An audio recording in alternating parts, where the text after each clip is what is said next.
संदेश का शीर्षक है एक फव्वारा खोला जाएगा और ये संदेश दीपा दीदी ने दिया है। आज्ञाकारिता बलिदान से बेहतर है। अपने समझ से हम लोग कुछ भी कह सकते हैं, परंतु परमेश्वर का बात सुनना ही बेहतर है। इस दुनिया में कैसे तो भी जी सकते हैं, वो आपकी इच्छा है, लेकिन जिसने हमारी सृष्टि की है उनका ये इच्छा है कि हम उनके गुण के अनुसार, उनका जैसा गुण है वो हमारे अंदर रहना, वही है उनकी इच्छा। परमेश्वर ने हमारी सृष्टि की है क्योंकि हम उनके गुण को लेकर ज़िंदगी गुजारें, ना कि अपनी इच्छा से। अगर मैं परमेश्वर के अनुसार चलती हूँ तो मेरे जीवन की एक आशा रहती है।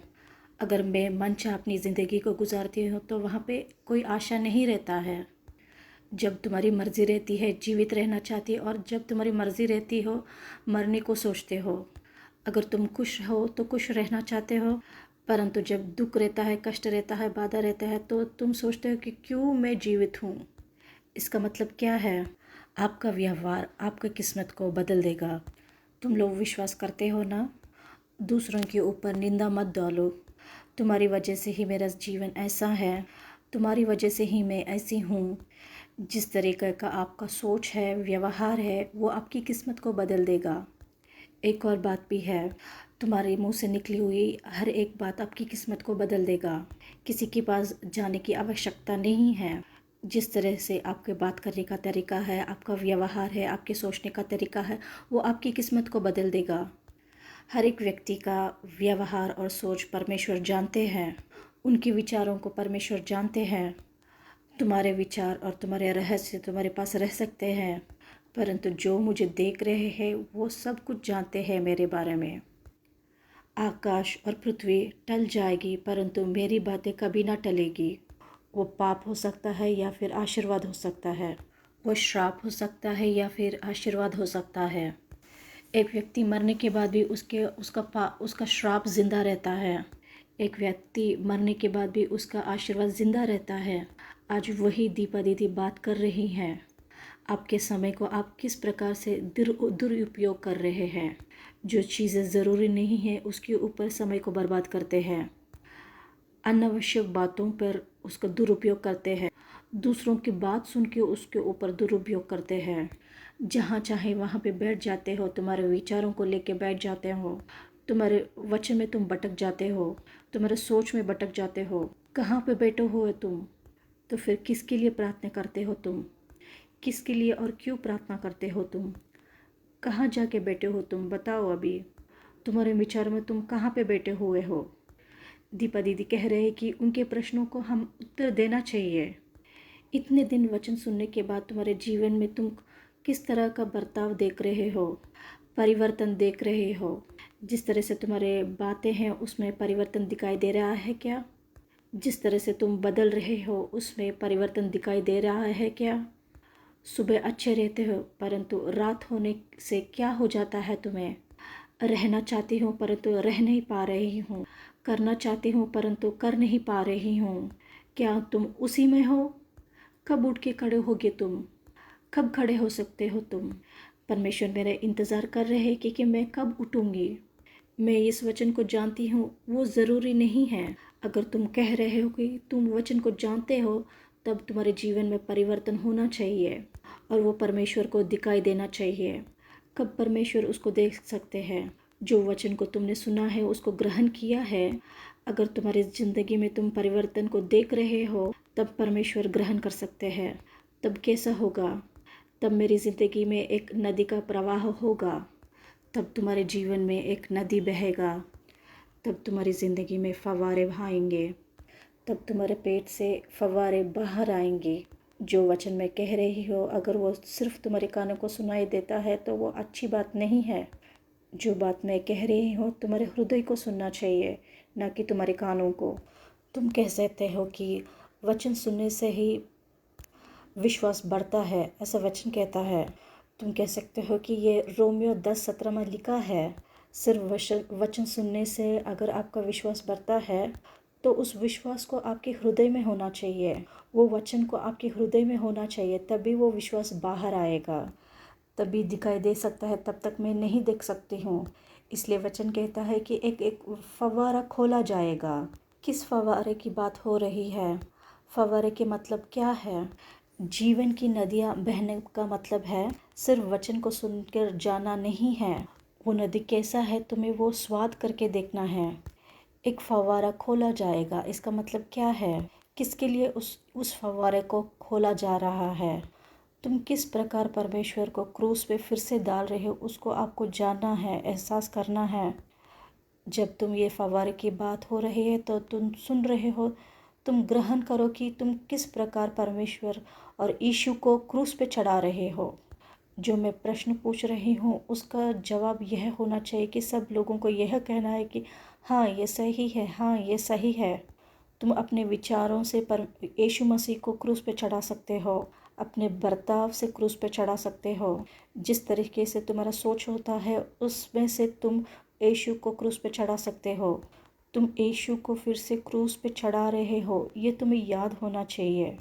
जो व्यक्ति यीशु मसीह को क्रूस पे चढ़ा रहे हैं वो व्यक्ति जीवन का जो फव्वारा है उसको नहीं पा सकते।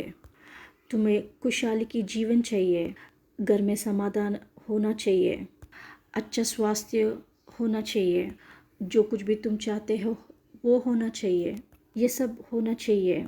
परंतु तुम अपनी बुद्धि को नहीं बदलोगे, तुम्हारी बात करने का तरीका को नहीं बदलोगे, तुम्हारे सोच को विचारों को नहीं बदलोगे।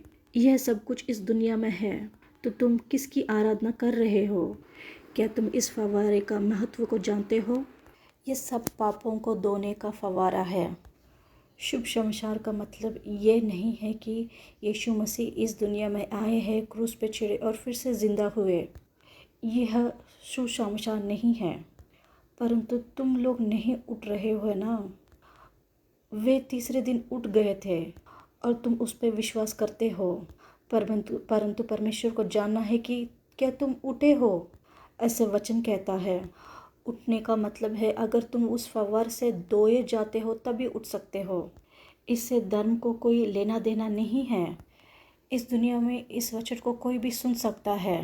अगर वो व्यक्ति विश्वास करते हैं, ग्रहण करते हैं, उनकी ज़िंदगी में परिवर्तन को देख सकते हैं। जो कोई छोटी छोटी कमज़ोरियाँ परिवार में होती है ये फव्वारा उसे जाके ठीक करेगा। इसलिए यीशु मसीह को जीवित जल का फव्वारा कहते हैं। जीवित जल का फव्वारा ये अच्छा है करके कहना नहीं है। यह सब कुछ सुनने के बाद भी लोग मामूली पानी पीना चाहते हैं, मामूली पानी और अच्छा पानी पीना चाहते हैं। कहीं भी मैं पानी को नहीं पीती हूँ परंतु अच्छा पानी ही पीती हूँ। वो पानी तुम्हारे शरीर को अच्छा कर सकता है परंतु तुम्हारे आत्मा को अच्छा नहीं कर सकती। जो अच्छा पानी है, हेल्दी पानी है, तुम्हारे जीवन के में कड़वा पानी लग सकता है। जो अच्छा पानी है, हेल्दी पानी है, वो तुम्हारी आत्मा के लिए कड़वा पानी है। ये जीवित जल का फव्वारा किसके लिए लिया गया है? ये दाऊद के घराने के लोगों के लिए है। क्या कहीं लिखा हुआ है कि ये ईसाई लोगों के लिए है? इस दुनिया में हर कोई पात्र है। जो कोई यीशु मसीह के गुण अपने अंदर लेके चलते हैं वो सब कोई इस फव्वारे के पात्र है। वो आत्मा सबकी धुलाई करेगा, सबको पवित्र बनाएगा। क्या सिर्फ बपतिस्म लेने से हो जाएगा? क्या तुम्हें मोक्ष मिलेगा? बिना अपनी बुद्धि को बदले तुम किस फव्वारे से अपनी धुलाई करोगे? तब बपतिस्म भी एक कव्वे का स्नान की तरह ही लगेगा। आयुब 9:30 और 31वां वचन।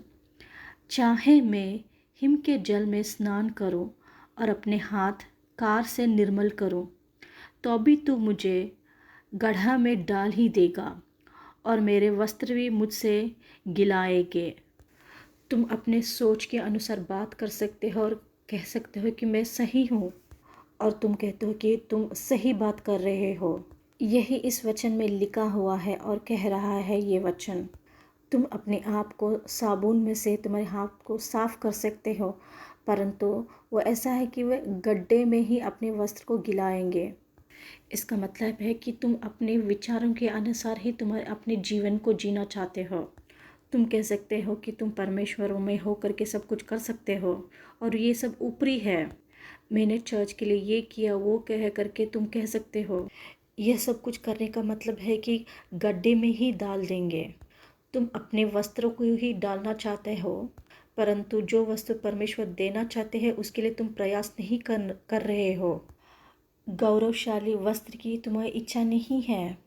यहाँ पे आयूब बहुत अच्छी तरह से कह रहे हैं। क्या तुम कह रहे हो कि आयूब ने बात किया है? ये मेरे लिए नहीं है परंतु आयूब के लिए है। हर एक वचन मनुष्य के लिए है। क्या तुम परमेश्वर को जानते हो नहीं जानते हो वो बात नहीं है यहाँ पे। तुम अपने विचार में जी रहे हो, इसका मतलब है कब तक जियोगे ये नहीं जानते हो, लेकिन किस तरह की ज़िंदगी जी रहे हो वो जानना मुख्य बात है।